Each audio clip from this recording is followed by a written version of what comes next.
carryovers, monies that we are not being able to be disbursed in the last financial year. Now, if you do now that math, it will give you 3.88 trillion. I don't want to go much to the revenue side, but the revenue side, we project to have ordinary revenue of around approximately 2.5 to 2.6 trillion in ordinary revenue. We anticipate to have A&A of around 40 billion shillings, 167 billion Kenya shillings. After what happened in July, and the revision took two shapes. One, a downgrade in expenditure, upside in a projected deficit. Before what happened, we had a deficit of around 500 and below 600 billion. Yes, so we have had to scale down expenditure. That is why the budget fell from 4.2 to be more. The shortfall that was to be escalated further was taken care of by the deficit. Now, as I come to the conclusion,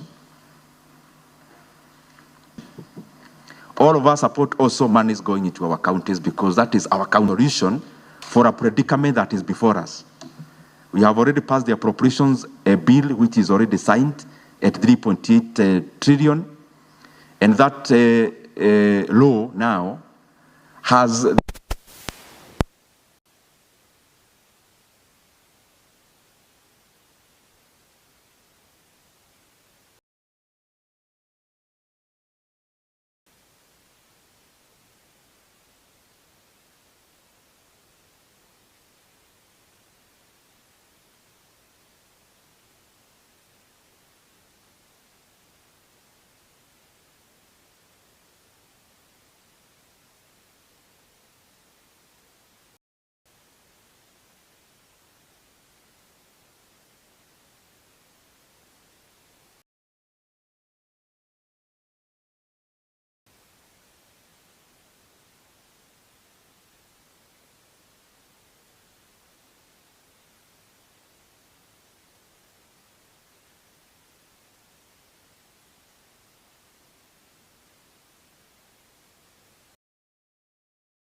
I suppose there is no matter in relation to this matter that is in court, so that we are not dealing with sub judice, unless probably the lawyers who are in the house will advise us how does the rule of sub judice apply in respect of this matter. Thank you, Chairs. Okay, very good. As to whether or not National Assembly has interacted with an amendment bill on division of revenue, I'll leave it to the co-chair to respond. But in the matter,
Allow me, members, to come in there briefly. We have interacted with it as the National Assembly because the reason why the Speaker formed this committee and the reason why we are actually here, and it actually came before us on Wednesday, the 16th of October 2024. On the other issue of Honorable Member Fosoy, if you could indulge me, members, I request we hear the brief, and as you always do, as the houses that are the basis of democracy, we'll get all the members' views in terms of the process and the content of the matter. But if you allow, because the briefing will take a very short time, we first get the brief, which also has the background, which may end up answering some of the questions we have.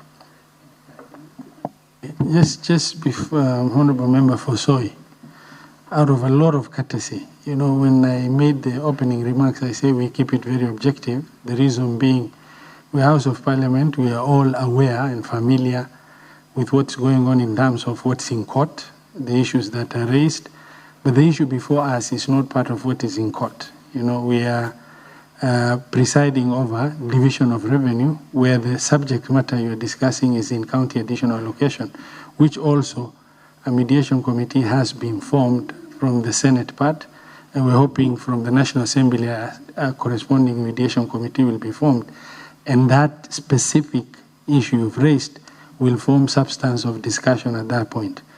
And when we sit together, maybe when you see me here, you see me as a former governor, and maybe you might have some confusion that I represent the council. Because I've heard you making reference to, can you talk to Council of Governors to vacate a position they have made? I sit here as the Chair of Senate Standing Committee on Finance and Budget, and your counterpart from the Senate. For now, because of objectivity that I emphasized on, can we please just proceed and have Lucy to take us through the bill and the issues, and then we'll be able to move forward. Yes, Senator Eddy. Chair, it might be helpful to the committee if the proceedings in that case that has been referenced by our colleague from the National Assembly are presented to us, including the court order that he has alluded to. Because I personally am not familiar with the facts of that case and the existing court order. So probably it is something that needs to be availed to you before you make that pronouncement you have just made, that those matters have nothing to do with what we are discussing here. Okay, Lucy and your counterparts, if there's any comment you want to make in regards to what the honorable members raised and Senator Sifuna.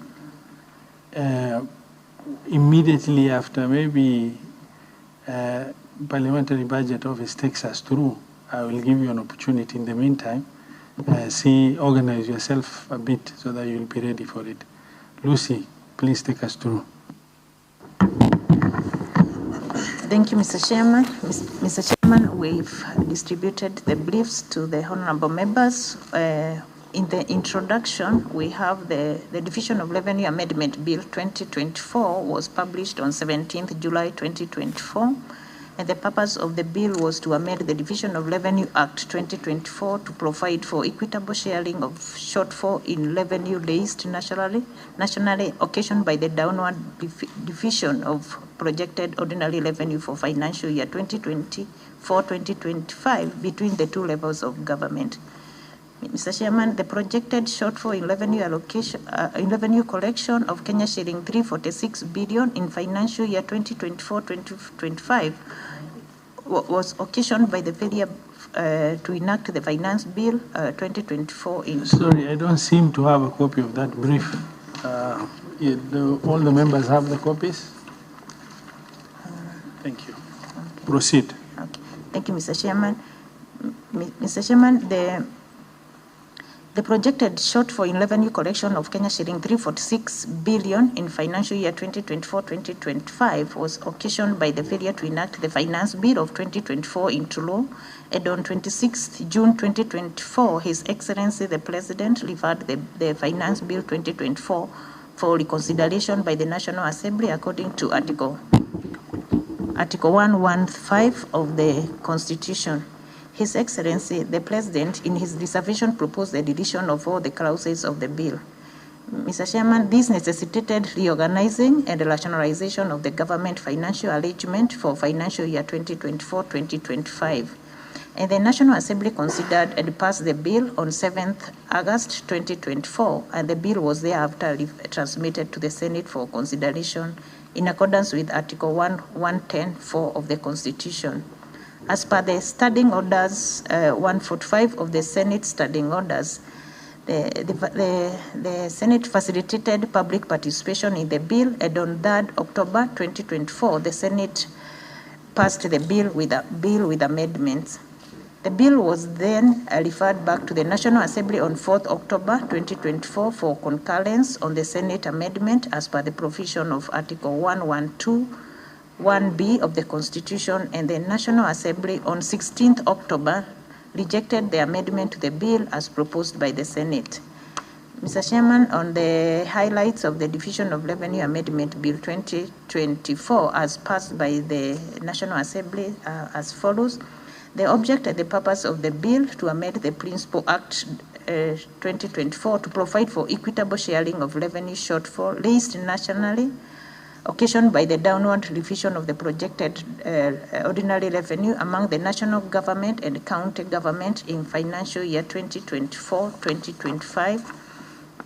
And the Division of Revenue Amendment Bill 2024 seeks to amend the Division of Revenue Act 2024 to revise the sharing of revenue raised nationally between the national and the county government to reflect the downward revision of the projected ordinary revenue collection in the financial year 2024-2025, and the shortfall as proposed in the bill amounts to Kenya shilling 346 billion, Mr. Chairman.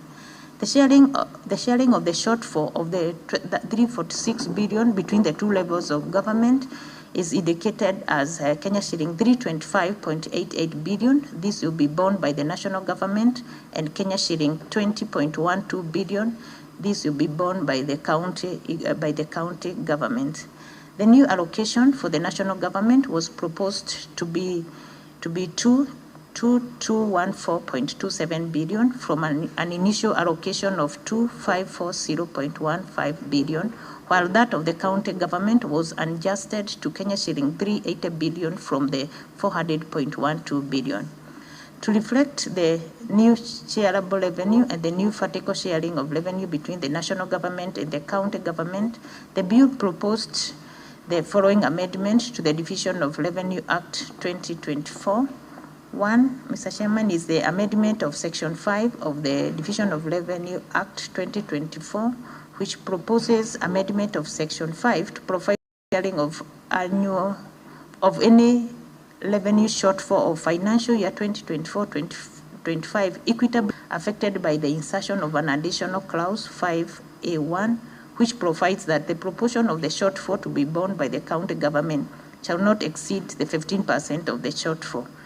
Then there is the deletion of and replacement of schedule in dollar 2024, which is clause 4 of the bill. It deletes the schedule to the division of revenue on the allocation of revenue raised nationally between the national and the county government and replaces it with a new schedule.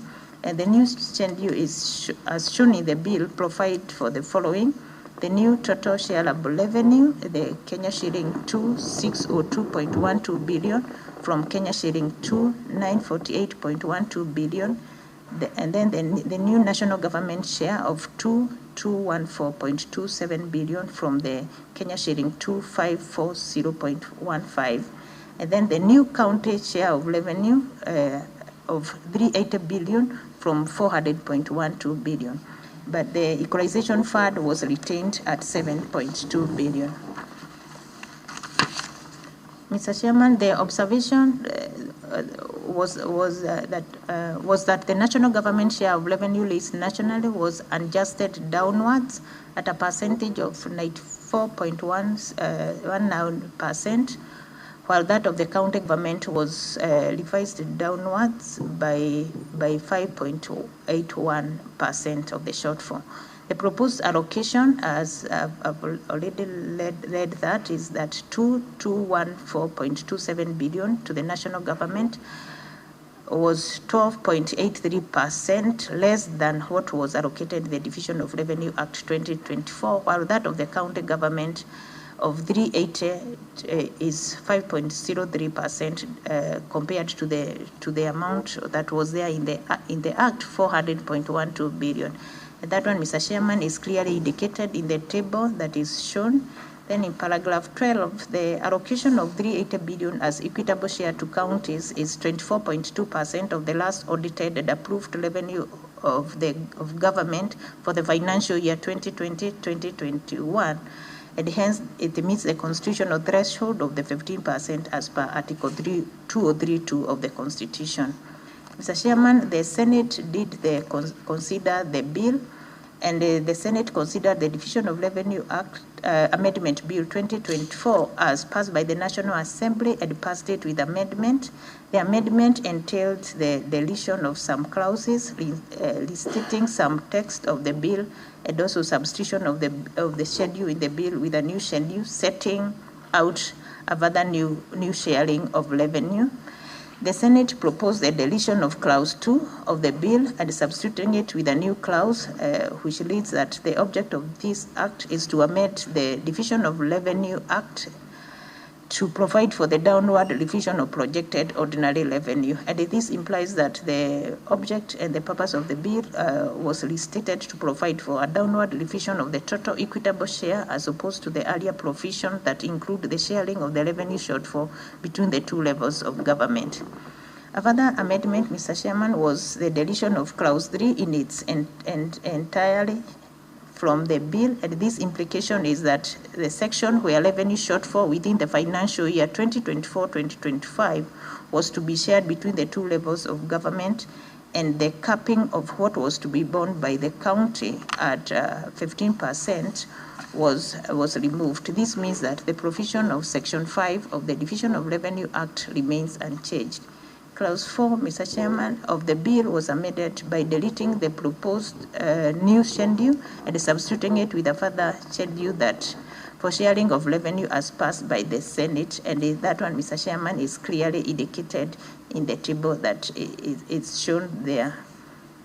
The new schedule as proposed indicates that the allocation of the national government is approved at 223.30 billion, and that of the county government at 400.12 billion, and that the equalization fund at 8 billion, of which the 7.8 is for as the Constitution as a constitutional allocation of 0.5%, and then the 147 billion is the contribution of the arrears to the fund. It's notable, Mr. Chairman, that during the consideration of the bill by the Senate, the National Assembly submitted, the National Treasury submitted that there were fiscal development that that gave the adjustment of the anticipated revenue shortfall from 346 billion as contained in the bill to a shortfall of 316.72 billion. And this means that the revised ordinary revenue for financial year 24-25 was therefore set at 1.42 billion as opposed to that 2602.12 billion. And this necessitated the Senate to adjust the total shareable revenue to reflect the new shareable revenue projection. The nature for the financial year 24-25, which was after the submission of the Division of Revenue Amendment Bill 2024, hence adjustment.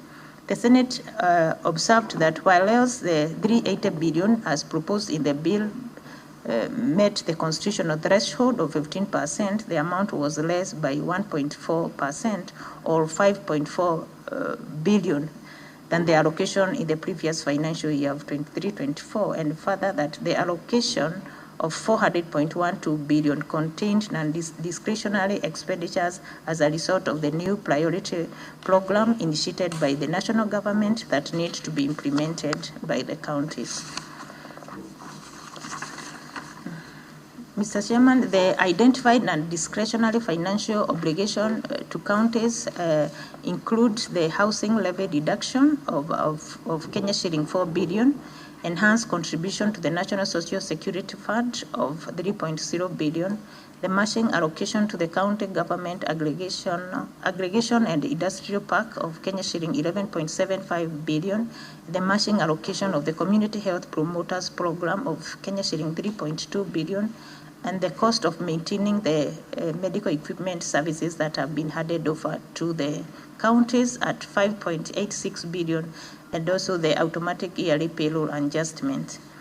After the bill was passed by the Senate with amendment, it was referred back to the National Assembly on 4th October 2024 for concurrence on the Senate amendment as per the provision of the Constitution, that is Article 1121B of the Constitution, and the National Assembly on 14th October 2024 rejected the amendment to the bill as proposed by the Senate, and the National Assembly observed that the national government bears the total revenue shortfall, and this one is not sustainable, it's not equitable or fair, and there is therefore need to ensure that any revenue shortfall are borne equitably by both levels of government. And the rejection of the amendment by the Senate, by the National Assembly paved the way for the mediation process on the bill under the provision of Article 1121 of the Constitution, and the mediation committee is required to consider and agree on a version of the bill within the 30 days within which shall be subjected to the vote in both houses. Mr. Chairman, the matters for the committee to address or to consider include addressing the following matters emanating from the content of the bill, which would help in developing an agreed version of the bill. One of them, Mr. Chairman, is the clause 3.1 of the bill. If the actual provision of the affected clauses of the bill, if the actual revenue raised nationally in the financial year 2024-25 falls short of the expected revenues set out in the schedule, the shortfall shall be borne by both the national and county government. Notwithstanding the generality of the subsection 1, the portion of the shortfall to be borne by the county government shall not exceed the 15% of that shortfall. And for this one, Mr. Chairman, we had the proposal from the National Assembly whereby the clause was to remain, but the Senate had proposed that the clause to be deleted. The next one, Mr. Chairman, is on the deletion and replacement of the schedule, that the allocation to the counties to be set at 380 billion for the National Assembly, but the Senate proposed that it should be set at 400.1 billion. For clause 2, Mr. Chairman, the object and purpose of the Act is to amend the Division of Revenue Act 2024 to provide for equitable sharing of the shortfall in revenue raised nationally, occasioned by downward division of projected ordinary revenue among the national and county government, whereby the National Assembly proposal is that should be retained, while the Senate had the proposal that this object of the Act is to amend the Division of Revenue Act to provide for the downward revision of the projected ordinary revenue. Thank you, Mr. Chairman. Thank you very much, Lucy, for that presentation. Members, it is very clear on using this presentation. If you need any reference from the National Assembly, you can clearly see what we had passed here in this report. But also the response from the Senate is also here. And therefore it makes our work easy because most of our reference points in terms of figures are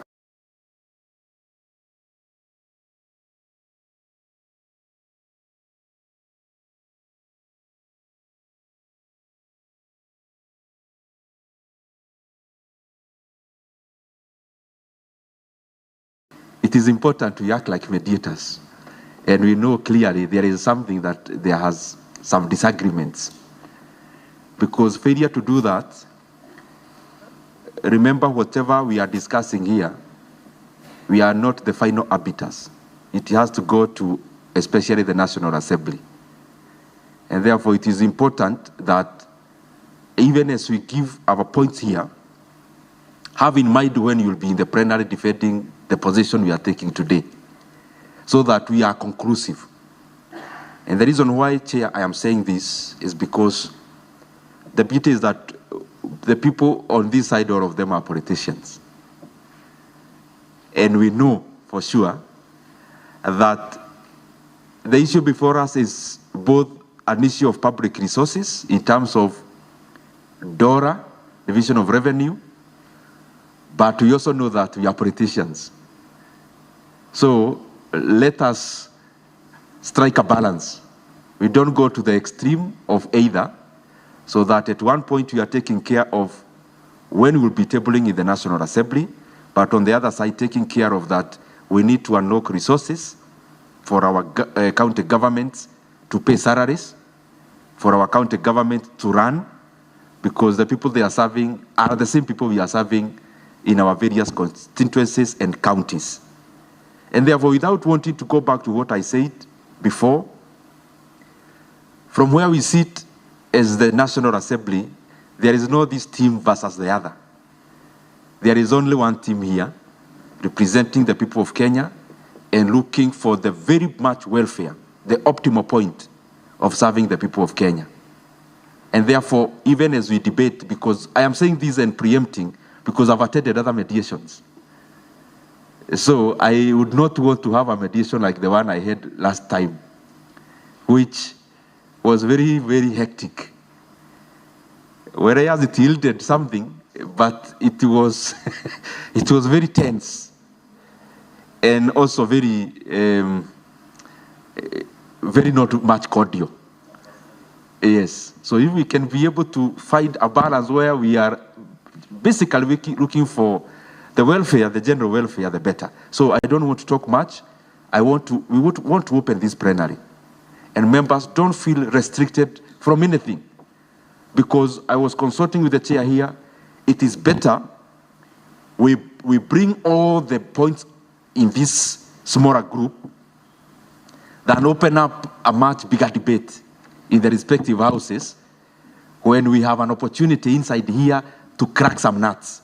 So don't feel restricted, because that is the basis of mediation. Let me start with, if you go to Migori County. Okay, Chair, thank you for that clarification. I was a bit worried when your co-chair, Senator Roba, indicated that my preliminary objections might be in the wrong place. But since it is something we have actually dealt with the DORA bill, in the National Assembly, and the feeling, you see, at the end of the day, the discussion cannot be limited.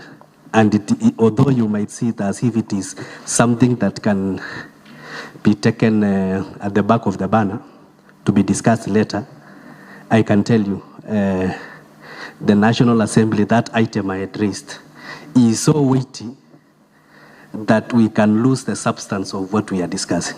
So that's why I was urging that before we even look at the item, at the substantive agenda, we actually take some time to see how we can clean our hands, how the governors who are the county government can be able to clean their hands and be able to note that as arms of government, as the local government, there is no need of taking another arm of government to court, and we have all conservatory orders running left and center, and the constitution is made in such a way that those issues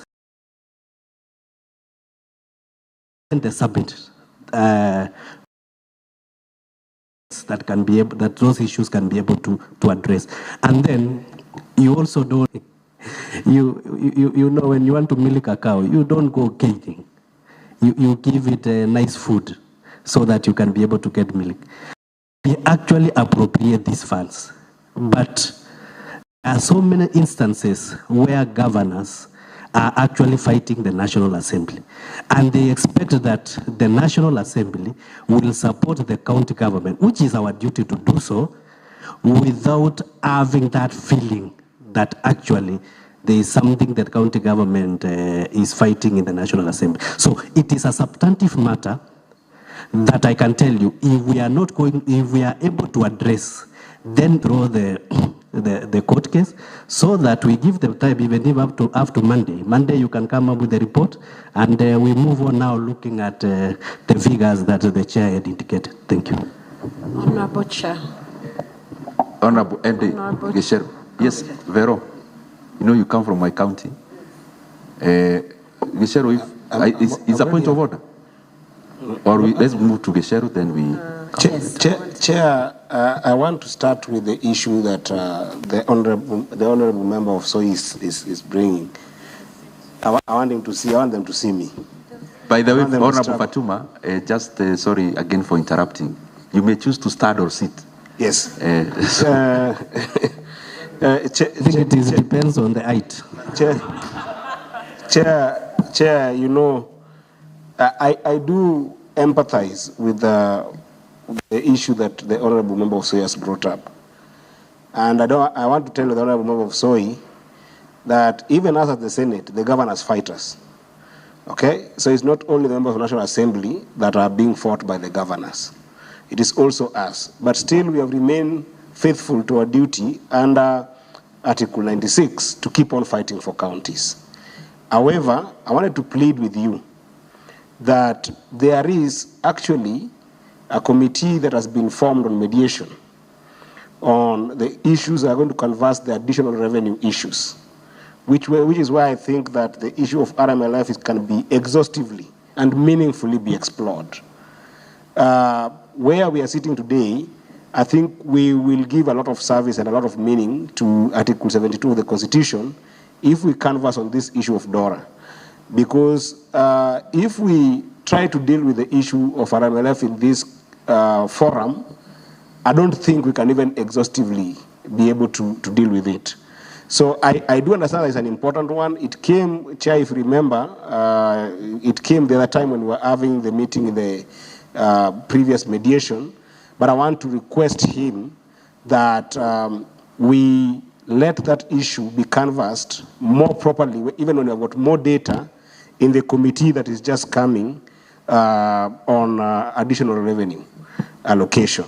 But that said, Chair, if you allow me, I just wanted to reflect, maybe not contribute now, but reflect on what Lucy has shared with us on what this container is. Because I want to frame it as an issue of principle that can be able to guide all of us.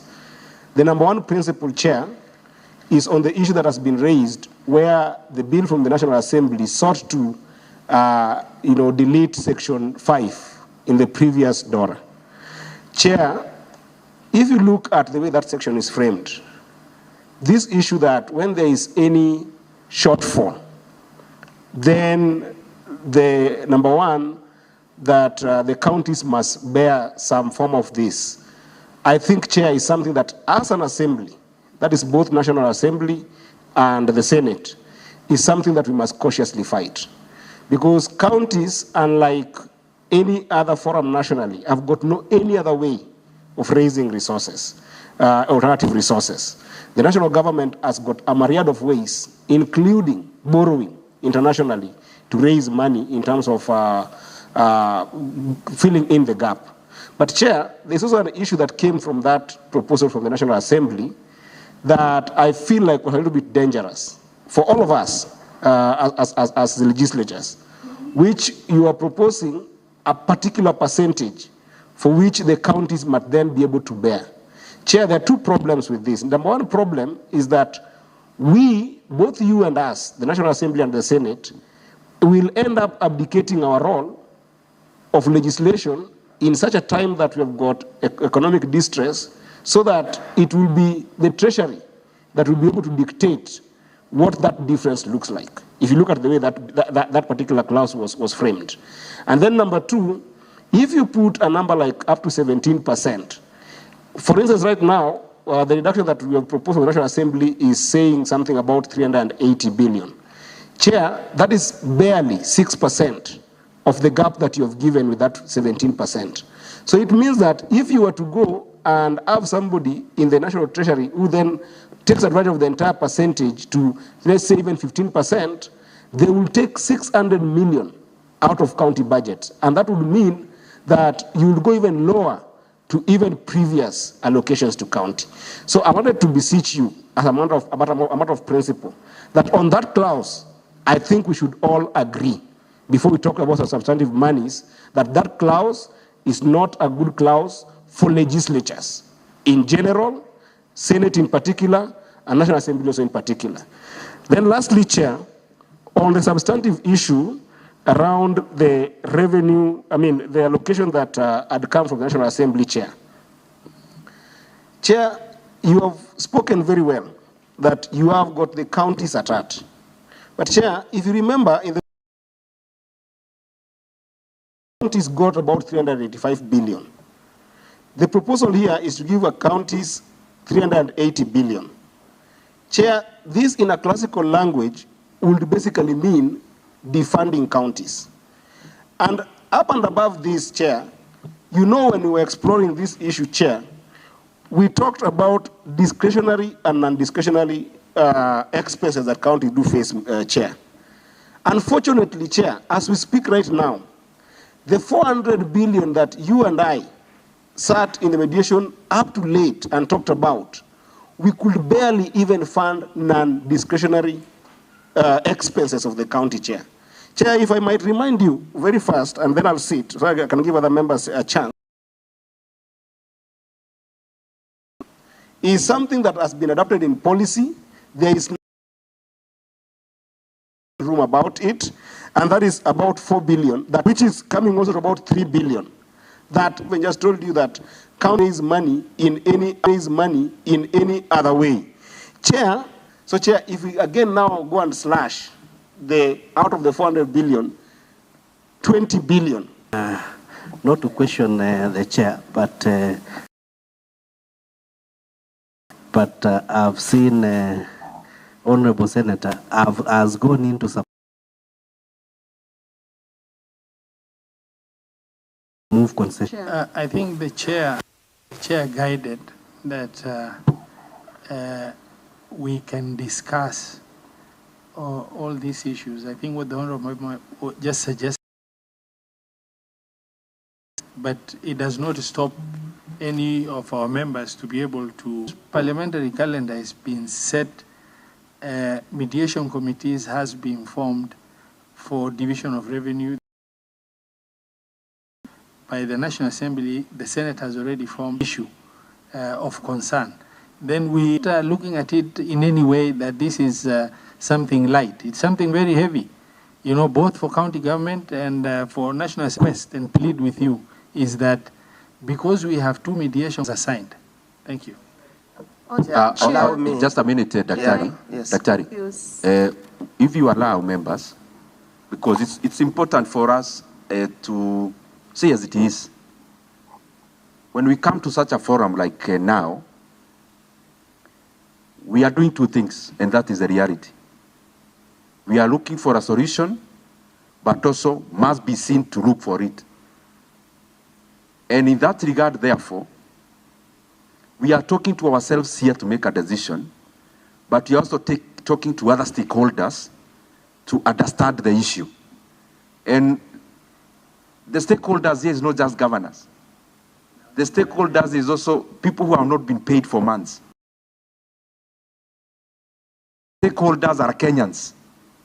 And therefore, if you allow me, Honorable Dimata, what I mean is that the point Honorable Dr. Audo would have is talking both to this mediation committee, but also talking to other stakeholders. And therefore, in that regard, and say as it is, as I keep saying, so that after I'm convinced, because I've attended other mediations, is not after here, called us, so that they understand. Honorable Chair, let me first give a comment on the preliminary issue that has been raised by our colleague from the National, a defined mandate. And the defined mandate, Revenue Amendment Bill, the National Assembly Bills number 38 of 2024. Unless that mandate is revised to introduce another mandate to mediate on another issue, I think the committee might be restrained to keep within the parameters of the terms of reference. So when you are considering that issue, while I understand that issue is very important, we might be moving beyond the mandate of this mediation if we move beyond the parameters of what we have been appointed to do. So I don't know whether we want to go that direction, but how this reduction of 400 has been calculated, and the formula that has been used, and the purpose and the intent for which it has been to a mediation is different from an arbitration. An arbitration is a situation where you have from an arbitration. An arbitration is a situation where you have an arbitrator making the decision. A mediation brings together parties on equal basis, cautious if this party decides that what has already been allocated, impacted, Chair, by those pending bills having not been paid for years. The county assemblies, Honorable Chair, one of the highest expenditure in any of those county assemblies, Honorable Chair, and we are talking about allowing members or allowing basic taxes that are supposed to be deducted or deductions that are expenditure or establishment have not been paid. It looks like very poor management or physical or lack of the finance committees. We've been drawn from different committees. I want you to address the membership on where else monies can be reduced except from the counties. Map out the options. 20 billion. What are the other options of where this 20 billion could be taken from? Then we will be able to of what we need to get more. Honorable Chair, some of us who are very basic in financing, we have the basics of it. The bill that is so critical that needs to be paid. So you are going to tell us where else this money can be reduced on this amendment to add in another 5 billion to the counties so that they can pay off those pending bills. Say 5% to employees to cope up with what the deductions they have to pay now. But Honorable Chair, while we could rework our budgets or maybe postpone things that could wait, I do not know whether we will be doing the right thing. So let's lay down the principles first. Give us a scenario mapping as the chairs of these respective committees in Senate and National Assembly. Then we'll be able to say that then us as Senate, we can seed 5 billion. Instead of 20, we can seed 5 billion, or we can seed 10 billion plus or minus on that budget. That would be my take, Chair. Dr. Oldo, then.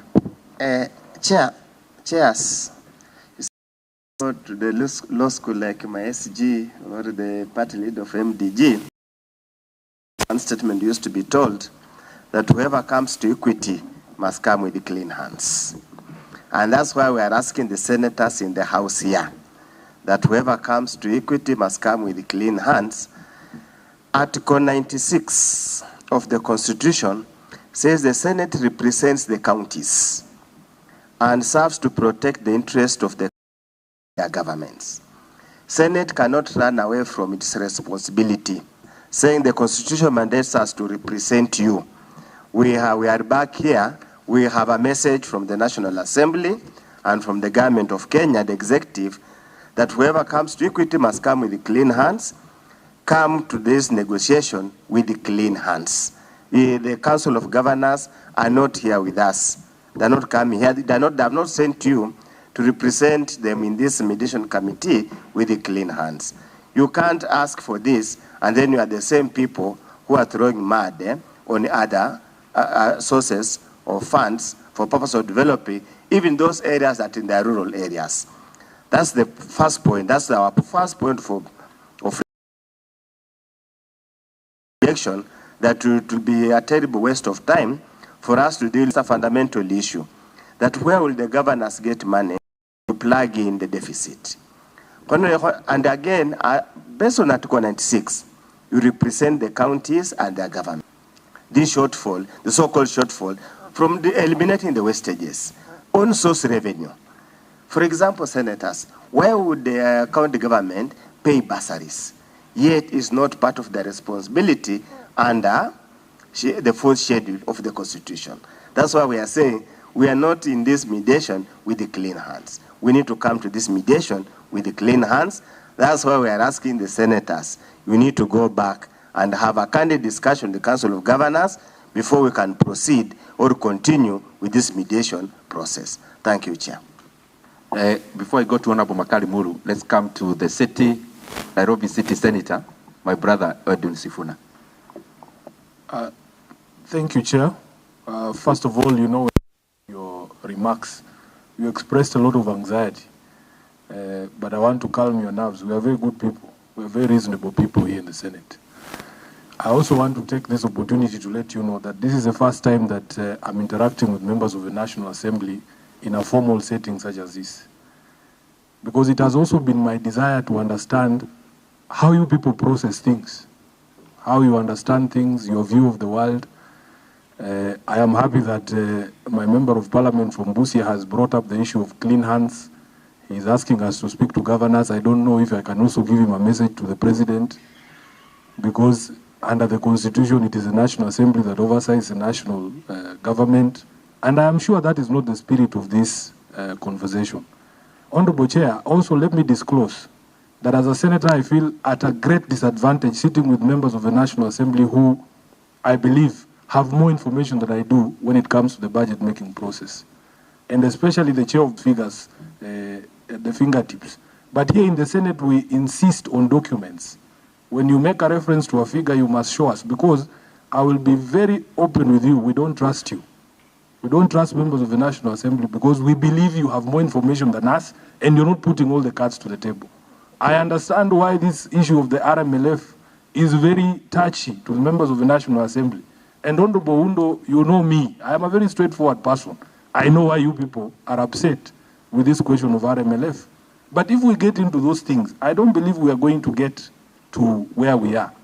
First of all, Chair, we had struggled here in the Senate with the provisions of Article 218, and I am happy that the party leader for MDG is my senior-in-law. Yes, maybe he can guide me on the understanding of the National Assembly. of Article 218, because for us in the Senate, we started our objections to the amendments proposed by the National Assembly from that particular article, that we believe that the Constitution anticipates only one annual division of and allocation of revenue bill, only one in a financial year. So that if you come back to us with anything else you are calling an annual division of revenue bill, we have every right to reject it. Number two, Honorable Chair, we are persuaded by constitutional institutions who know better than us. Here in the Senate, we are guided by the Commission on Revenue Allocation, because they have the tools to be able to see where people are hiding figures. Because when the chair throws around figures like that, I know he wants to confuse lawyers like myself, who have never seen that budget, the national budget, and or to intimidate members of the Senate who might not have interacted with these figures. But those commissions exist to guide institutions such as the Senate. So when you are reeling off these numbers, Honorable Chair, we want to understand where are you getting these figures, yet the CRA has given us a different perspective. Year on year, if you compare the growth in the national government allocation vis-a-vis the growth in the allocation to the counties expressed as a percentage, even in this financial year before the things you said happened, the growth in the national government allocation of over 371 billion represents 17.1%, and compare that to the 4.3% marginal increase that you had sent to the county governments is a problem for us, and maybe this forum will provide an opportunity for you to educate us on the thinking in the National Assembly. As a fundamental principle, the Senate will never in any financial year agree to a reduction of the amount below the previous financial year. I think that is something we must understand from the beginning. So if we were at 385 last year, I want to know the thinking behind the National Assembly deciding that we can actually defund counties by returning the figure below what we achieved in the last financial year. You have spoken about the finance bill of 2024. I am also aware, Honorable Chair, that the courts have actually upheld the finance bill of 2023, and it is what is in operation. So we want to understand the justification of you going below 385 in your proposals, below what was actually there in the financial year previous to this. So, Honorable Chair, if you address some of those concerns, and we ask for objectivity, because without objectivity we will not be able to move. I'm not very familiar with the standing orders in the National Assembly, but the preliminary objection that has been brought by the Member of Parliament from Soy, I tried to help you in the opening remarks. Our standing orders require that if you are going to raise an objection on sub judice, it is you to bring the evidence, that is the actual pleadings in the case, and any judgments or rulings that have been given, so that we are able to distinguish the matter from any other matter. Because in my understanding, the RMLF dispute is a different dispute regarding a different act of Parliament. This discussion here is a discussion of the money. And we know, Honorable Soy, why. I have said we know why you are raising this objection on RMLF. So it is not the Senate. It is not the Senate. Honorable Chair, the MP, Mheshimiwa Undo, knows that even his governor, I don't speak to him. I have actually been stoned by his governor in Busia. And we don't have engagements every day with our governors. The last time I saw my governor is, I think, almost 6 months ago.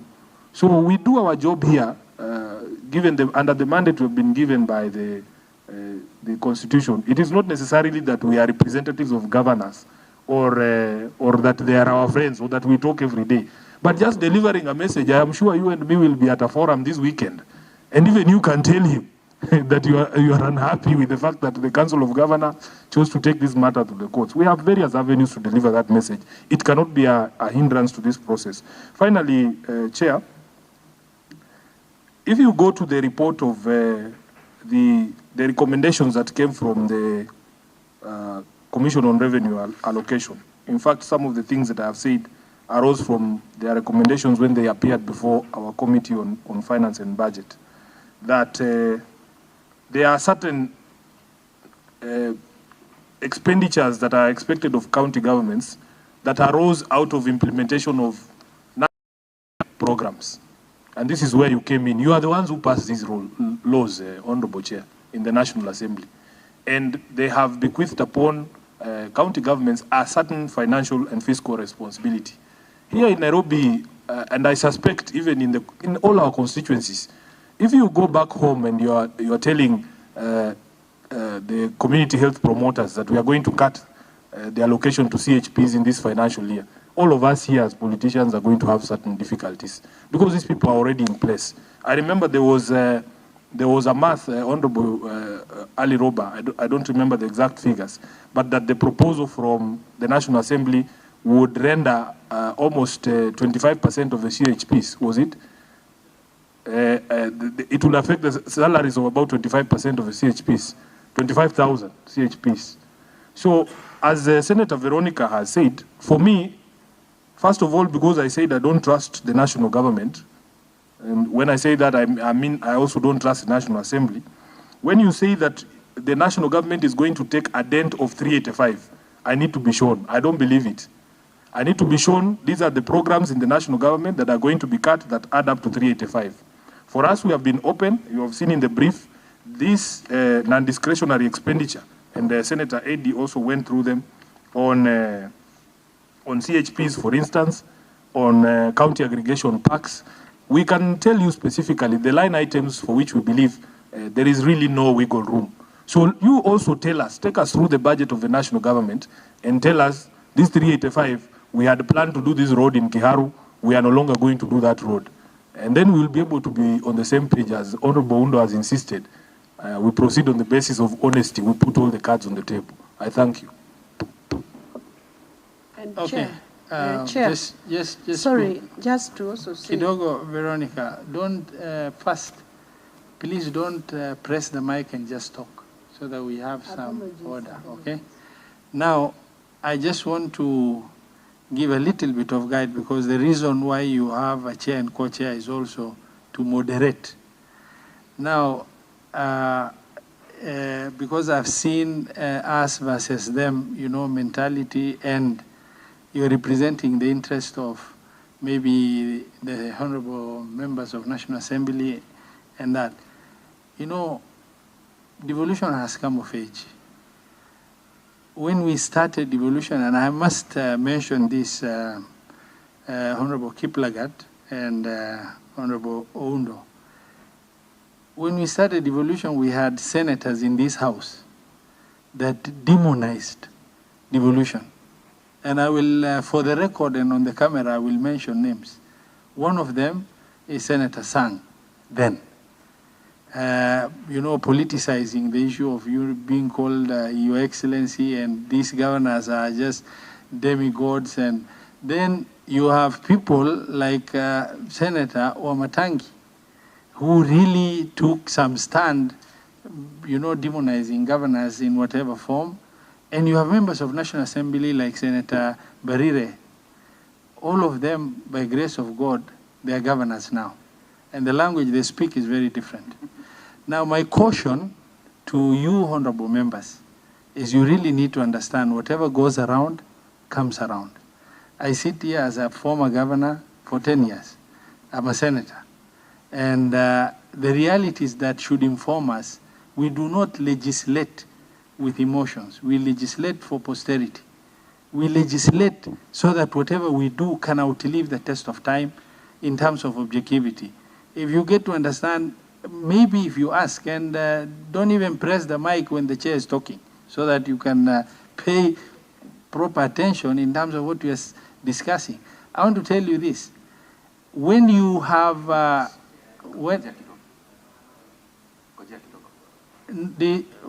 you know, when the chair is guiding, you have a right to say when you are, that's the purpose of having co-chairs.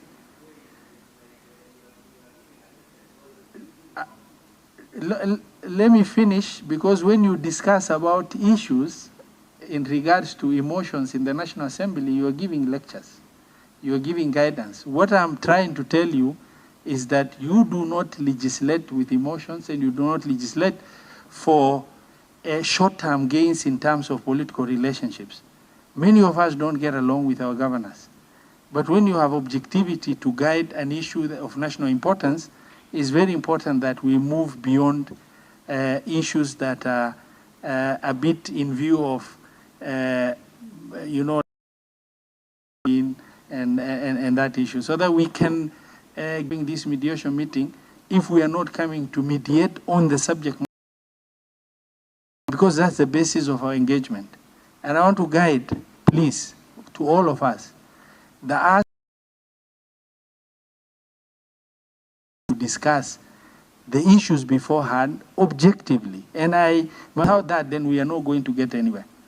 If you have come with a pyramid and that issue, so that we can then progress.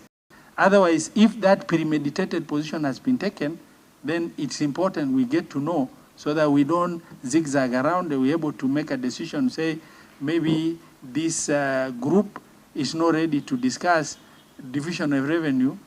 We are better off discussing county additional allocation, and then vice versa for that matter. Chair, please. Members say, let's go to Dr. Makarimuru.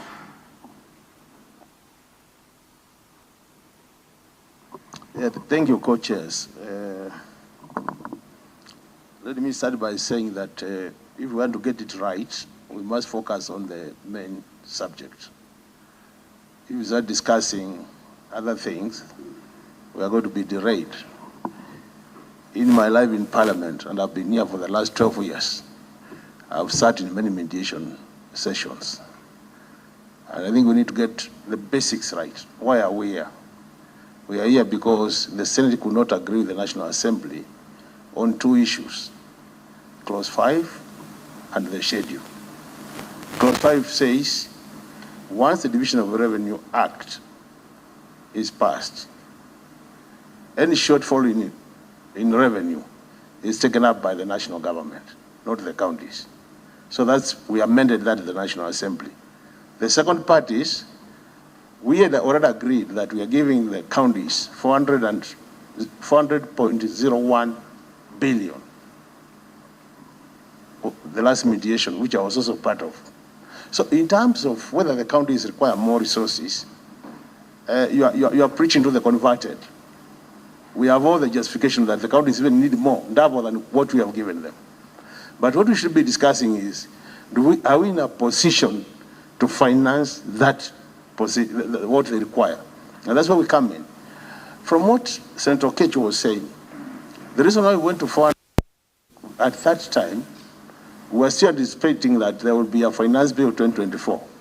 So the reason why I wanted to give this fact, so that even as we debate, we know what we are saying, is that as we are discussing, we were not able as Parliament to push through the finance bill. It was withdrawn. As a result of that withdrawal, we registered a revenue deficit of 346 billion. 346 billion was not collected. Which means in our budget, there is that deficit. Now, out of the 346 billion, what are we saying? We are saying that Senate, since you represent the counties, allow us to change Clause 5 so that you take a share of that deficit of, and the National Assembly or a share of 325 billion. I think those are the figures the Rules was giving us. So the question is, from where we sit, without asking, because but if you have no money to finance the figures, they are useless. They will still continue rolling. So I think if we narrowed the debate to that where can we get this 20 billion, if it has to be there, or it was Fuma, if it has to be there, then where can we get it? Or if it has to, or can we agree that you are taking 325 as a national government, we are taking 20, bearing in mind this is a very unique year. Very unique in that we have no finance bill. But if it happens that then as we continue, because I've seen some attempts being done by Treasury to bring back some proposals to collect more money, if it happens that more money is collected, then I think none of us would really want to say that we don't want to support the governors. I think as Senator Loba said, even this team, some of us want to be governors. And we would want more money in that line. But the situation is, where we are today, are we able to finance that gap? If we narrow the debate to that, we'll be helping ourselves. Because the issue of justification is very clear to all of us. countries need more money, but we have the money to give. I submit, co-chairs. Thank you very much. Members, if you note, we are alternating. That's why we'll then have Honorable Chieng later after Honorable Senator Faki. Thank you, Chair. First of all, I want to say that I fully associate myself with my colleagues' position, Senator Sifuna, Senator Veronica, and Senator Eddy. Number two, the 346 billion deficit is a projection. It's not that already the government has incurred a deficit of 346 billion. It's a projection. Number three, last year, the revenue which was collected was 2.288 trillion out of a projection of 2.46 trillion. So you cannot tell us that this year we need to go below what was given last year, because already the projections show that although we could not reach the target, but the revenue that was raised was far much higher than what was initially projected for the financial year. The issues here is that we are mediators. We are not taking any side. We are mediators, and we should approach these issues with an open mind. Whereas the national government is able to borrow in the event of a deficit, the county governments are not able to borrow anything. They just stick by what is given and what they're able to collect from their own source revenue. So what I will propose, Chair, is that, Joint Chair, is that we should retain the 4.1 billion that was agreed upon about 4 months ago, because nothing has changed. The situation has not changed to warrant maybe a rethinking of the amounts from 400.1 billion to 385. Last year, they said, the government said that it was not able to raise the full 385. It was only able to disburse 380 billion, and the amount was carried over.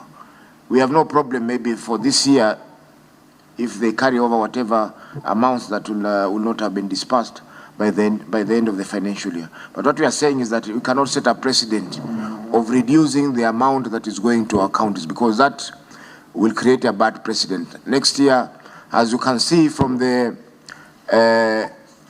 shareable revenue from 2013 up to 2024, we are going down. We are not going up, we are going down. Although the amounts are higher, but percentage-wise, we are coming down. We came down from 26% in 2013, and now we are at 15%, almost 10 or 11 percentage digits that have we have been able to go down.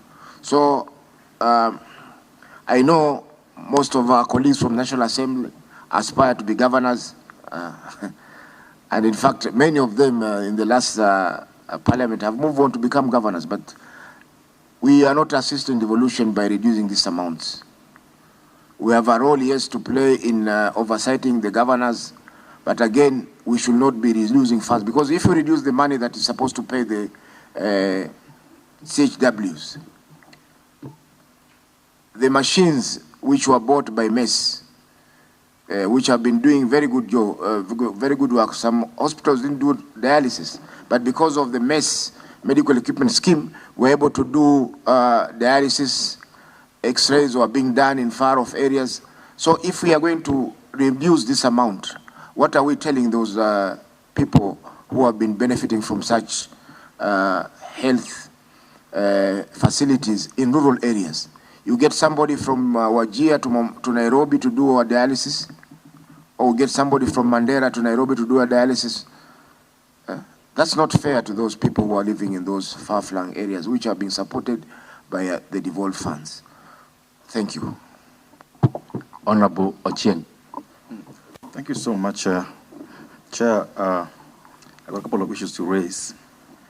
And I'll start by saying that for the first time in my 3 terms in Parliament, this week, I spoke against the Senate. All the 11 years whenever an issue arose on National Assembly between Senate and National Assembly, I always started with the Senate until this week. So that mistrust, Honorable Sifuna, is mutual. It's mutual. You don't think we trust you much. And it may go on that way if we don't handle our matters in a manner that furthers the interests of the people we serve. As Yvonne and I were in America recently, our candidate lost, unfortunately. It's a sad situation. But in that country, for over 250 years now, the Senate has never taken the House of Reps to court, and vice versa. The House of Reps have never taken the National Assembly, the Senate to court. In 250 years, no single time. If there are issues, they sit down the way we are sitting down today and talk them out. Even when they are trying to go to court, the courts have always rebuffed them. The courts have always told them, no, on these matters of your competence, jurisdiction, go back, mediate, get a way out. So I believe, chairpersons, that this is the right forum to discuss anything that deals with the issues that have been brought before our judge. So let's not try to shirk responsibility in that regard. Let's try to get a best solution that can lead to this. And I just wanted to give a small snippet on why. Because you said you wanted to know how National Assembly thinks. From the time the Senate started going to court on matters devolution, there's always been this defensive posture, both by the Senate and National Assembly. And you've seen it here this morning, that from the National Assembly we believed that in fact you should not even sit if you're not dealing with RMLF. So we bring so many extraneous issues to bear on the matters we're dealing with on a daily basis. You know, something happens in Shakahola. Senate has no out of mandate. National Assembly Committee is trying to deal with the matter, but then the following day we see the Senate has set up a special committee to go and deal with Shakahola without capacity to even follow up on implementation. So these are issues that we'll have to deal with going forward if we have to make this. I'm just saying this in terms of, I'm sure you're going to have a chance to say something, I'm just laying the ground on why the mistrust. Because the mistrust was raised by a senator. The mistrust is because we see this happening all the time, and so we are not able to know who should deal with what, when, and where. That is the problem we are having today. And so I want us to have that in context. And my posture all these years has been that, like what my chair said, we serve the same people. The counties have not some people that they serve, and then MPs serve some people. It's the same people. And if you ask any citizen about how the two of us work, they'll tell you they don't care.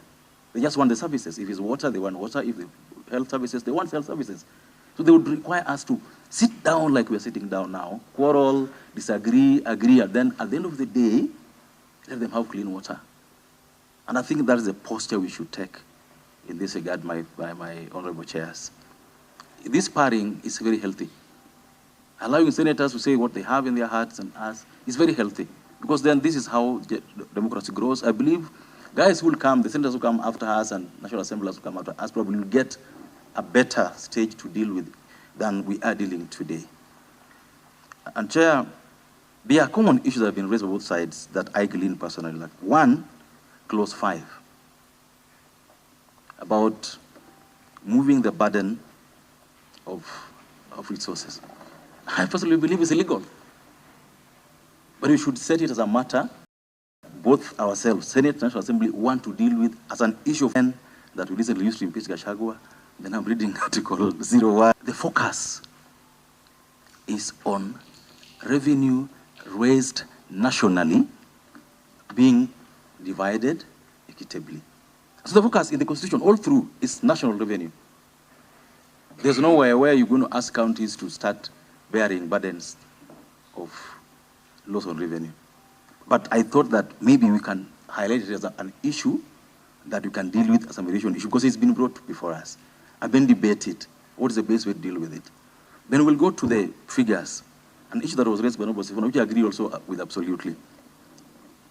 Where I sit and I'm sorry to say this again, my fellow chairs, I believe 346 is a phantom figure. But it's a baseline. Can we discuss and agree, how did we get 346? Can it be reduced down further? And if it can be reduced up to how much?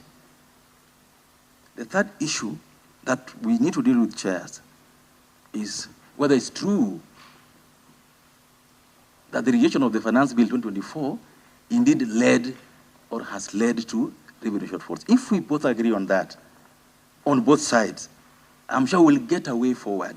Because refusing to accept the fact that we didn't pass a finance bill this year, yet finance bill will not give us money, then of course, we'll, in my opinion, we'll be putting our heads under the sand. It's indeed true that we don't have a finance act this year. So can, for example, the finance people tell us, is it true the shortfall is 346, or is it lower than 346? And if that be the case, what can national government absorb? This week, fellow chairs, my honorable chairs, this week, KRA has said they have surpassed their target by 6 billion. This week we are in today. Is it possible that going forward, they would surpass those targets further? What are the economic indicators? So that even if you're going to get money away from the 400 billion, how further down can we go without undermining the national interest, because that is also in the Constitution, without undermining national interest? Chair, I'm just saying this thing so that we're able to set some proper parameters, even if it's 4 issues or 5, that you can deal with as mediation issues and then sort them out.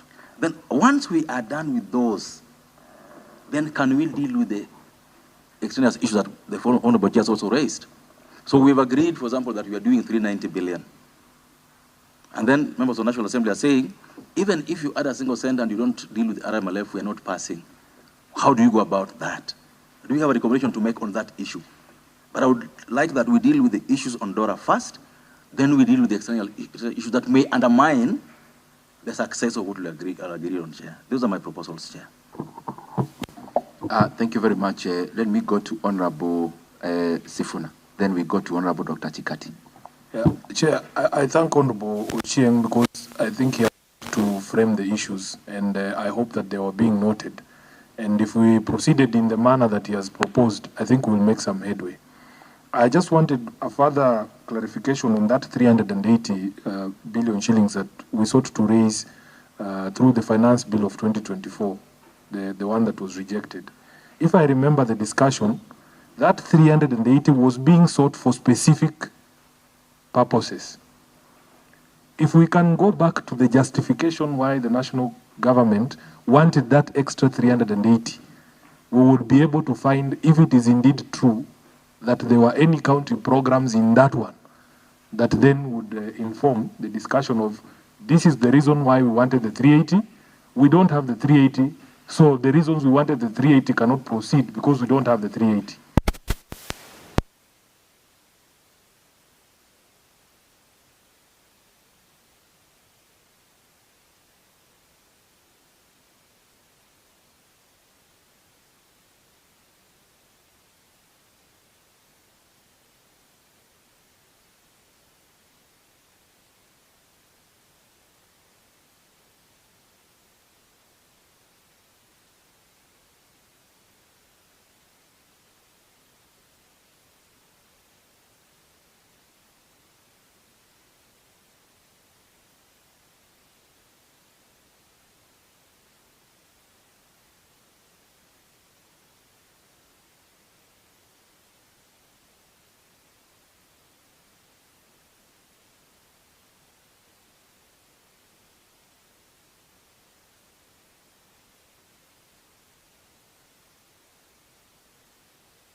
in the budget making process, the figures that I referred to when I was human are the figures that constitute now the whole budget of Kenya. And those figures are not just figures. They are roads, it's water, it's healthcare, they are based on something. But now, there are issues that we have to deal with as we progress in this objective manner. One is that the things that constitute the budget of Kenya include all the direct expenditure by the national government, but also includes all the other expenditures even by the county governments. So what I'm trying to say is that making a component of the budget cannot give it legal basis, and especially when you are made upwards, until you are made the entirety. If I want to raise the budget for roads, I can raise it on paper if there was a legal instrument that only allocates roads. But if the entirety of the budget is still capped, then you hit a brick ceiling or you hit a concrete ceiling. So that's one thing that is very fundamental. That DORA, the Division of Revenue Bill, is a creation of one being called Kiharu. Now, county allocation of revenue bill is the one that precipitates DORA. Sorry, it's the other way around, sorry. And therefore, what I'm trying to say, amending one has a ramification of the next. Now, as it is passed and signed by the president, it is at 380, the Kiharu. Sorry, yes, the one he returned with the memorandum. For us to redo that, you need to listen to these members. You have to listen to that in both houses. I'm not saying it is something so difficult. I'm just saying for us to prepare ourselves. Second thing, amending what is before us today as it was passed by the National Assembly. Suppose there are some things we are not debating in this meeting because we have already agreed. One, we have agreed county government needs more money. That is not debatable. We have agreed our community health promoters needs to be paid. That is not debatable. In fact, we should not be having arrears.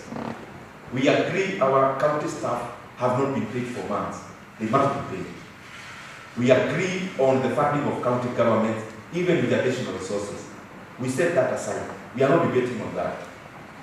But what I want us to engage our mind in is, if we are made, for example, in this mediation, our recommendation is that we move from 380 to even 410. I want us to apply our mind on that. What does that mean? If we agree that and we sign and we pass, then have we actually passed any money to county governments? From where I sit as the chairman of budget, the answer is no. That can only take effect if we again come back and do a supplementary tool that gives that room. If we are made downwards, it's no problem because it's a matter of disbursement. If we are made upwards, it is not a matter of disbursement. It is a matter. You note that if we agree on the figure, then we also have to handle that comes in. The shortfall of revenue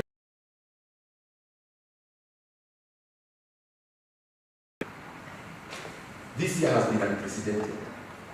So the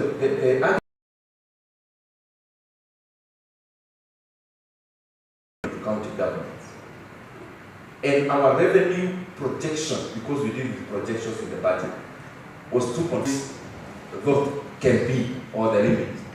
So our argument was, honorable members, this issue of carryovers is actually under budgeting. That's what we must know. We have a shortfall this financial year and have carryovers of 50 billion.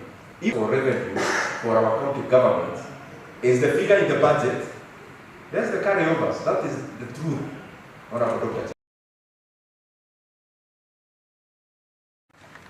Dr. Officially, the mediation has begun today.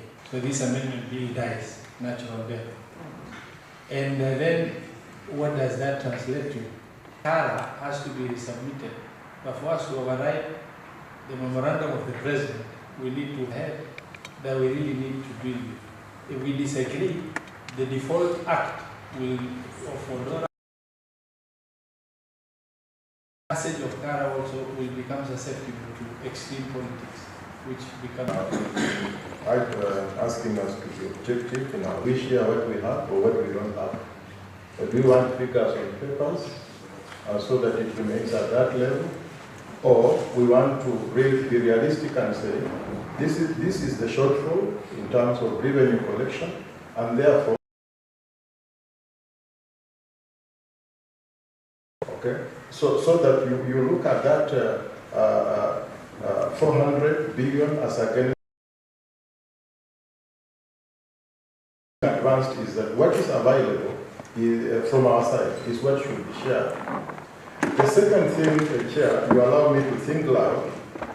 Here is there's a court case on RMLF, and here there is need for discussion on the divisions with people you distrust.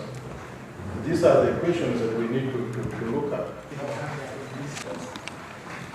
Say that it's an administrative here, but for instance, get for the whole year. One of situation alone cannot excite us, but for point,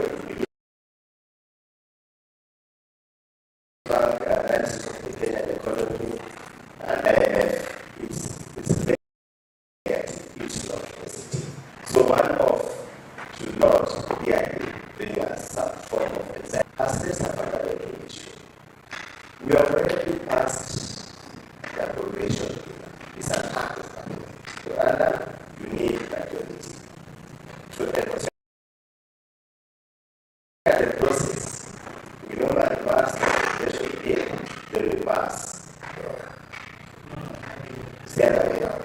Yes, we already passed. We already, because the National Assembly already passed, it came here, and the other has already passed.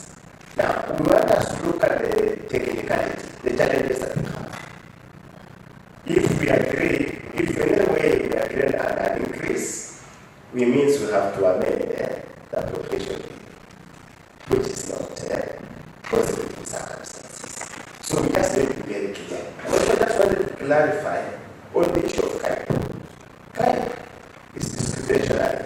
It's not mandatory for all counties. I say it's seat in the Committee of Trade, Industry and Cooperative that oversights this program. It's discretionary.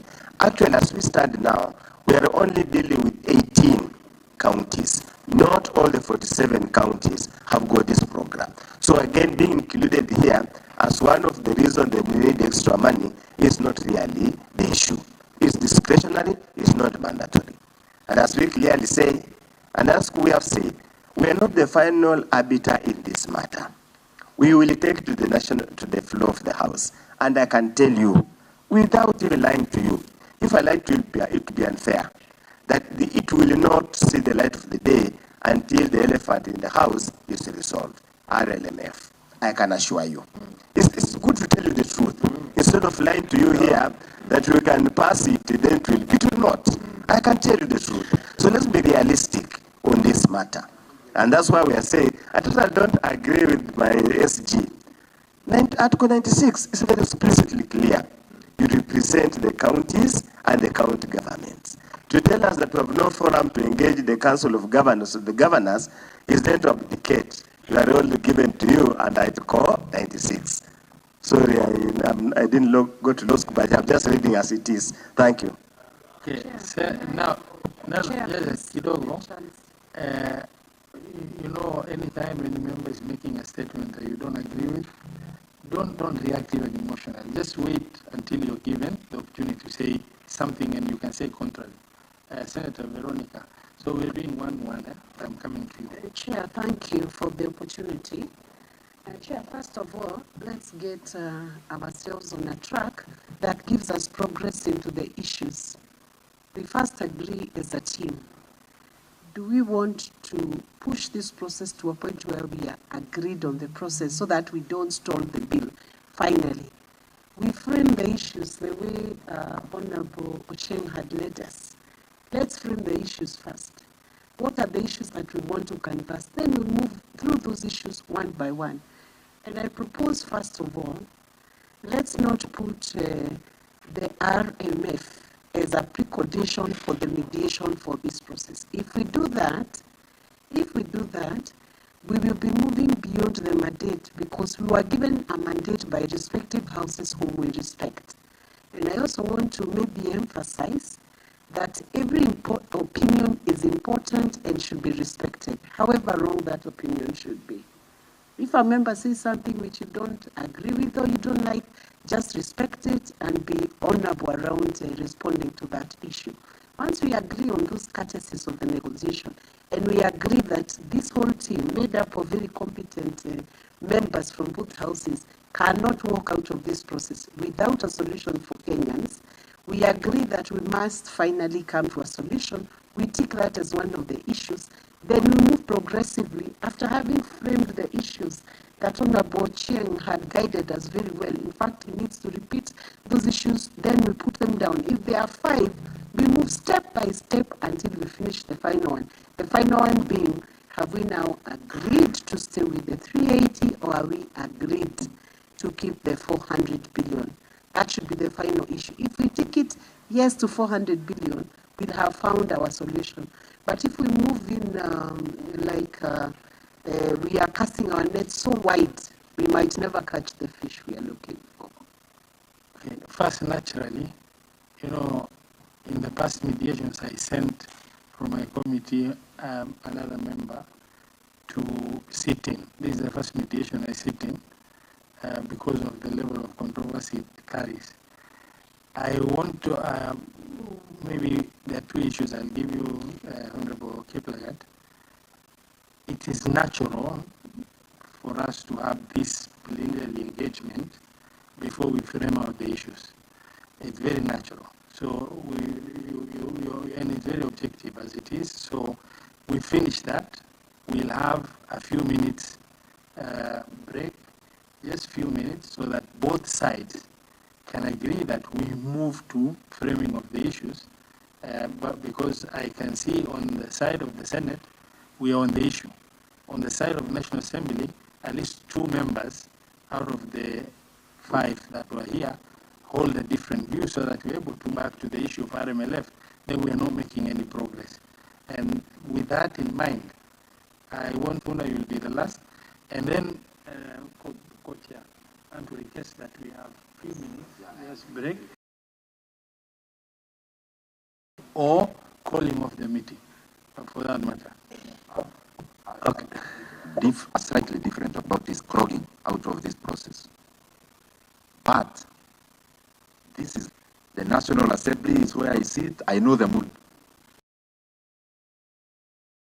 Please, members, don't take it as their personal. The contentious issue in all the mediations, if you check in all the minutes, is always the matter that from 2021, just check the minutes. There is always a case. Always. Even when we were debating 2020-21 or thereabout, maybe they can clarify.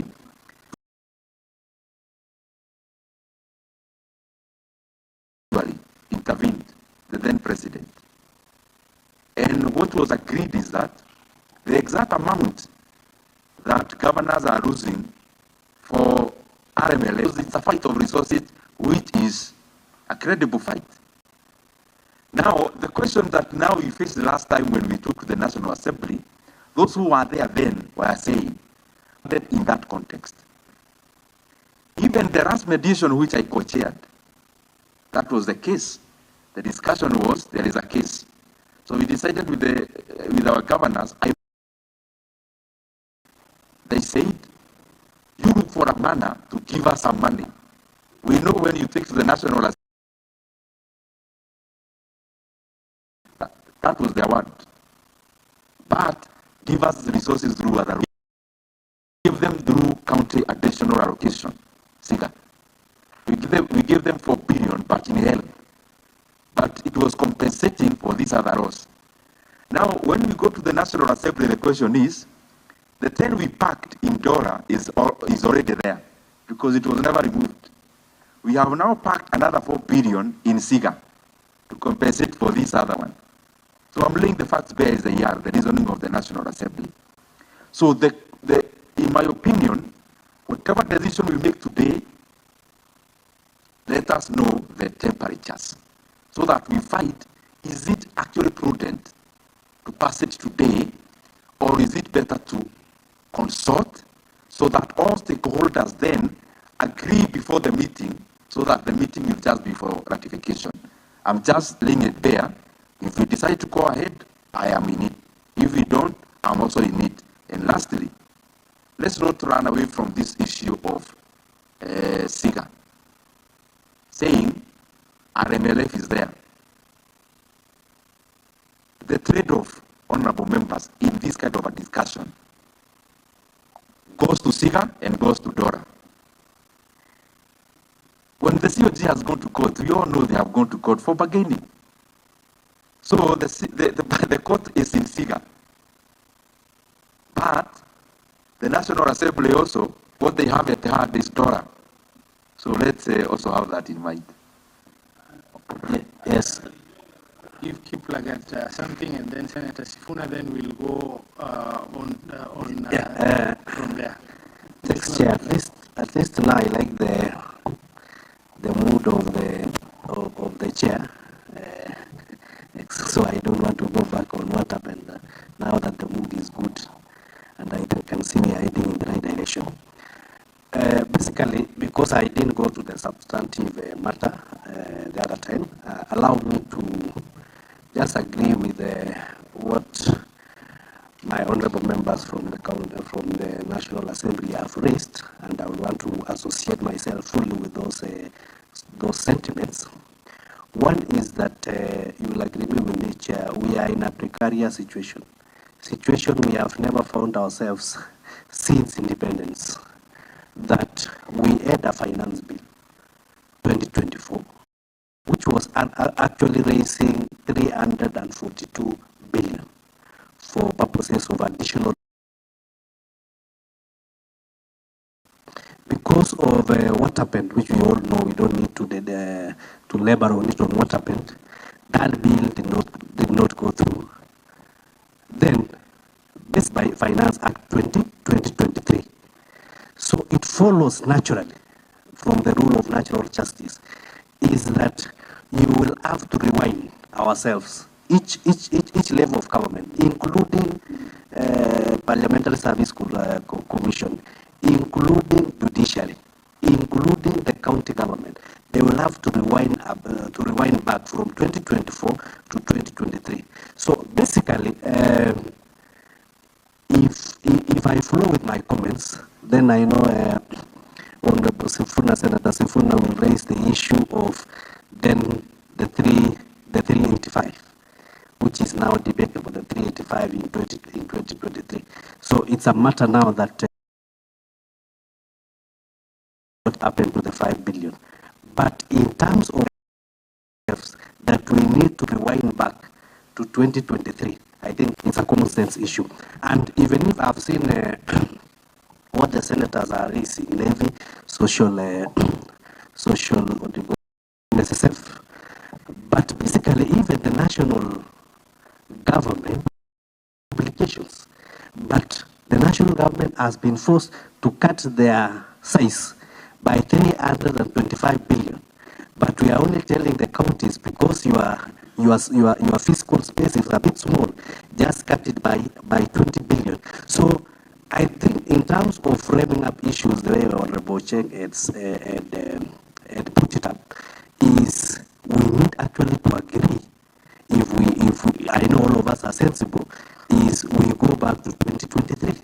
Then having gone back to 2023, then figuratively we can be told now from the chair, and my chair budget is there, why 380 and not 385. So I think that is a point of discussion.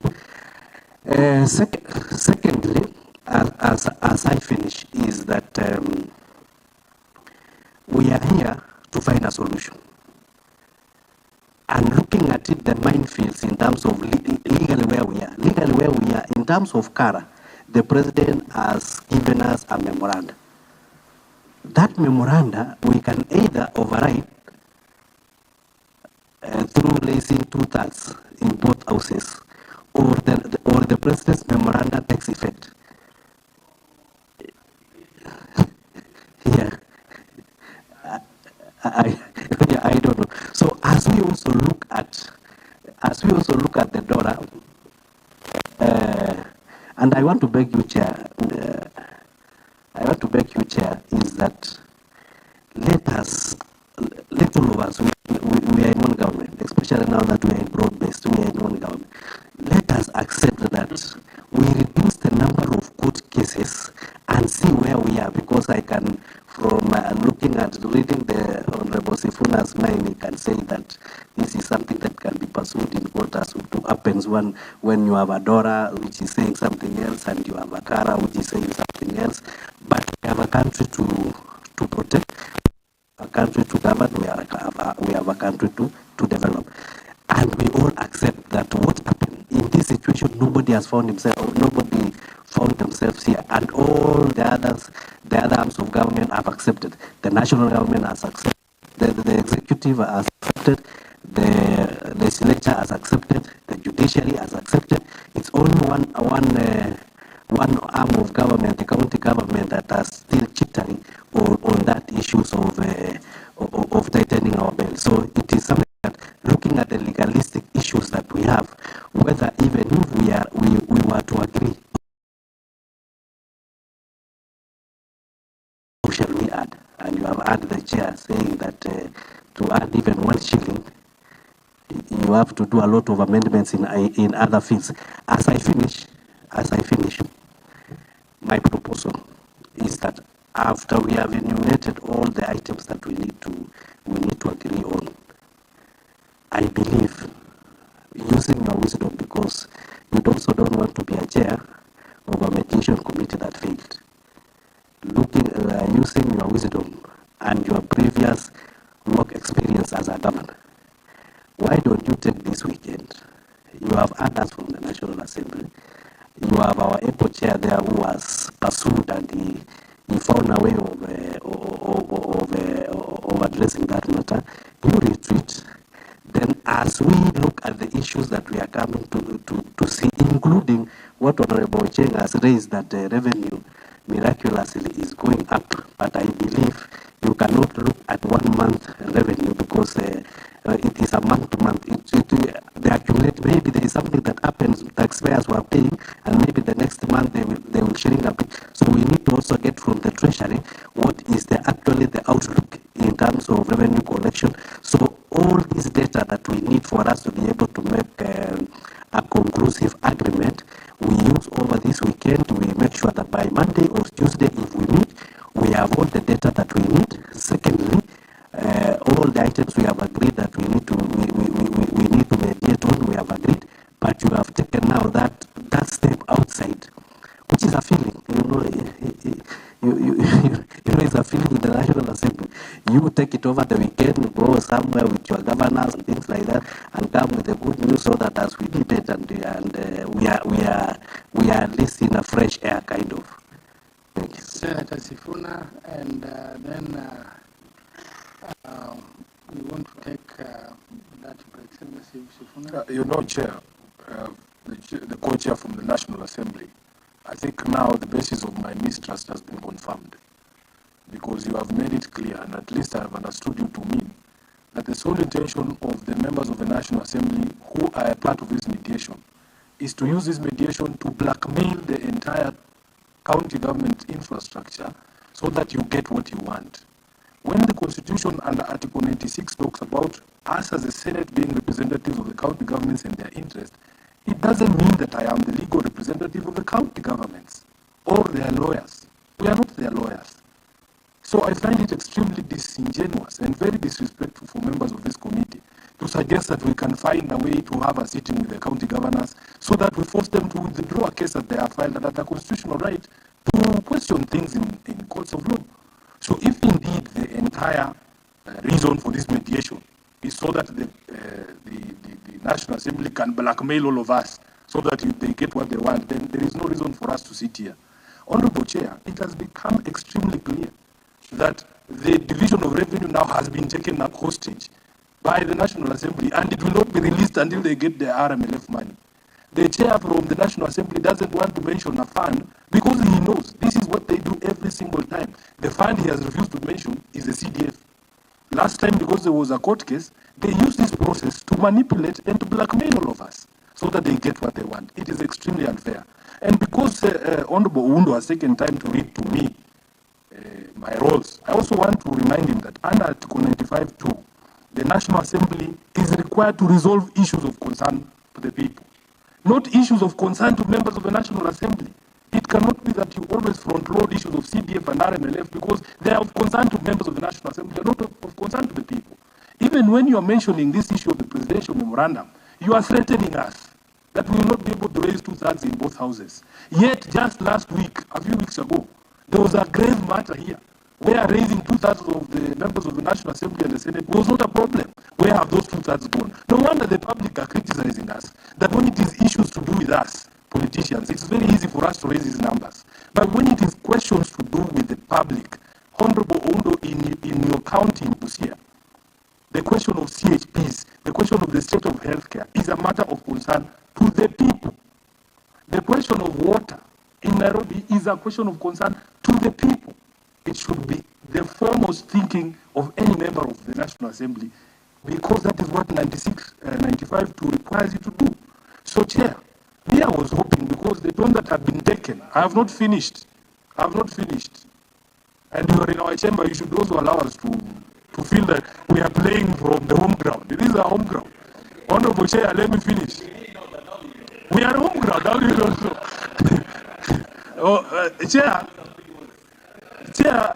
Chair, now I've even lost my train of thought. I had not finished, you know. So I had seen some light at the end of the tunnel from the presentation by Honorable Ochieng that the issues were identified. Can we begin by being explained to as a Senate the thinking behind your amendment to Section 3 of the Act? Why is it, as a principle now, as members of Parliament, can Parliament take a position and say, this is going to be the principle going forward? If there is a shortfall in national revenue, who should bear that responsibility? So that next year and the year after that is not an issue.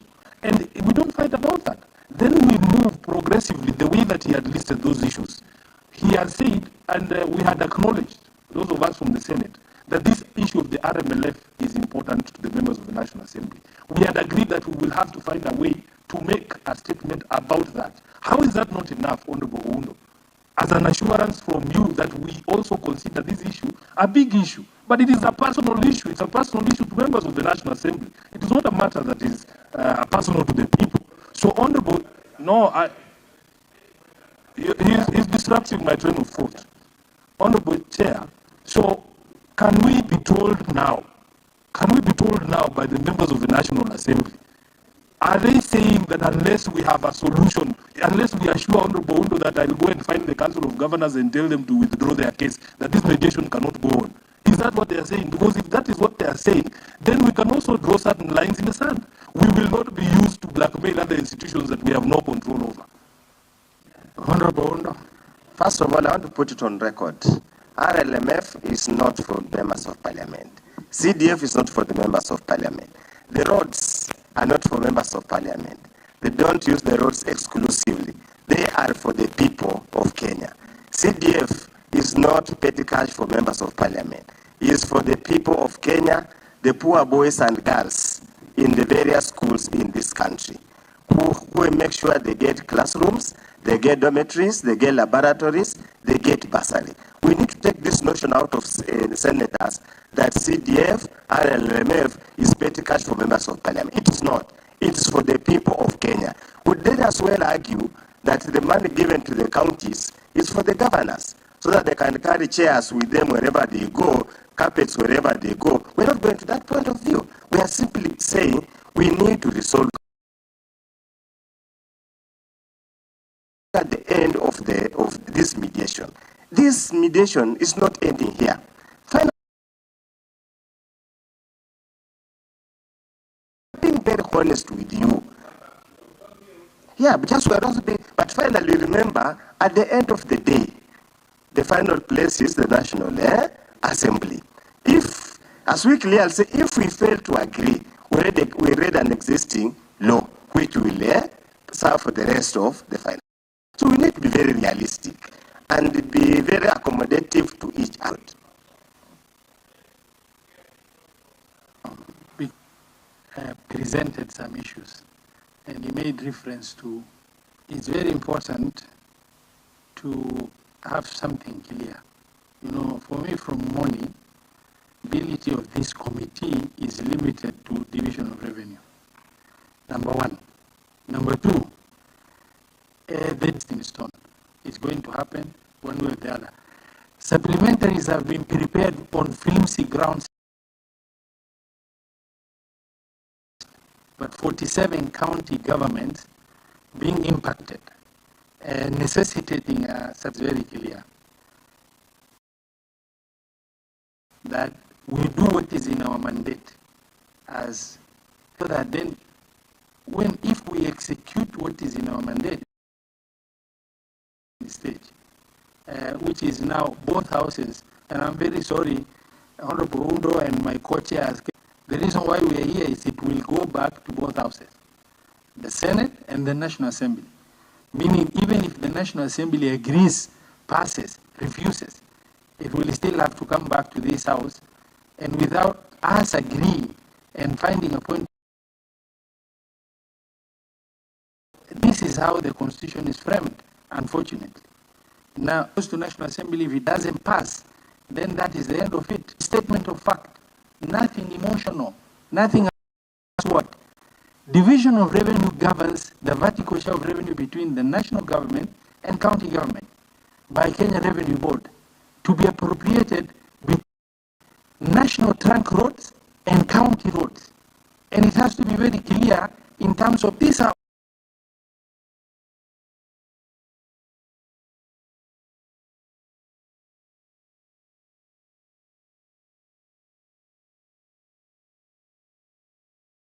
Tying RMLF to vertical share of revenue or nationally collected revenue in terms of DORA,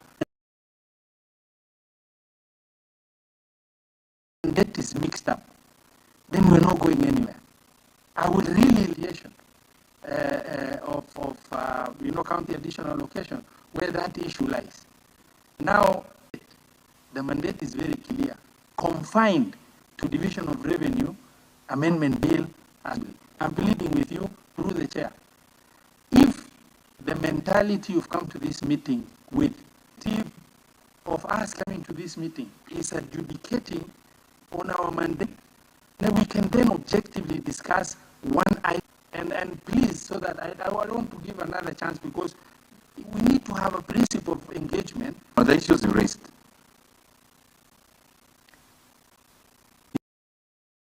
if I refer to other mediations, it's not a proof of experience. It is a proof of I've been there, I saw. The chair, outgoing chair of COG was there, Honorable Wanga was there. I actually never said we are very agreeable.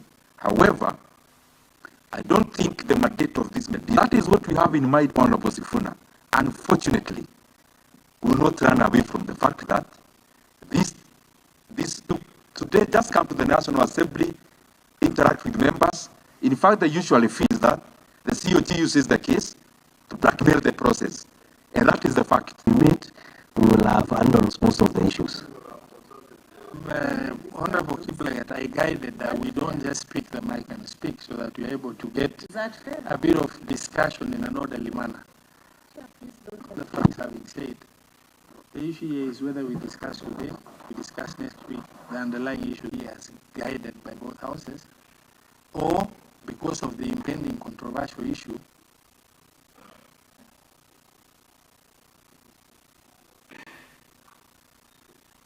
as to remember, going through an exercise in futility is not good.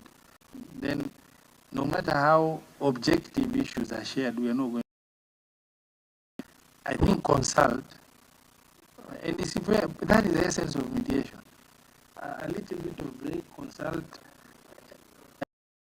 and the honorable senators have. You can use the lounge next door.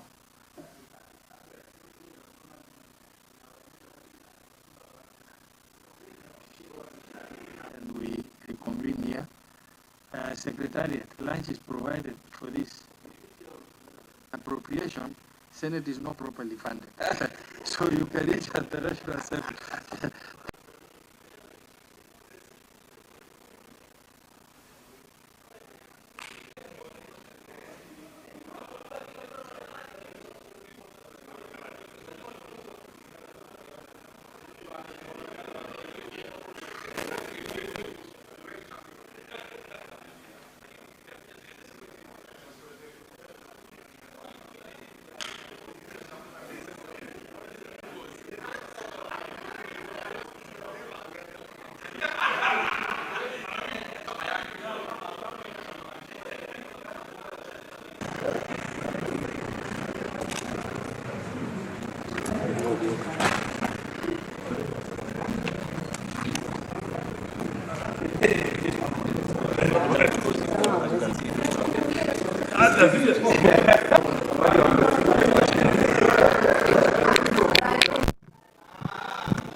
Hiyo ya maseneta pamoja na vile wabunge kuhusu mgao wa bajeti katika kaunti, tunazungumzia takriban shilingi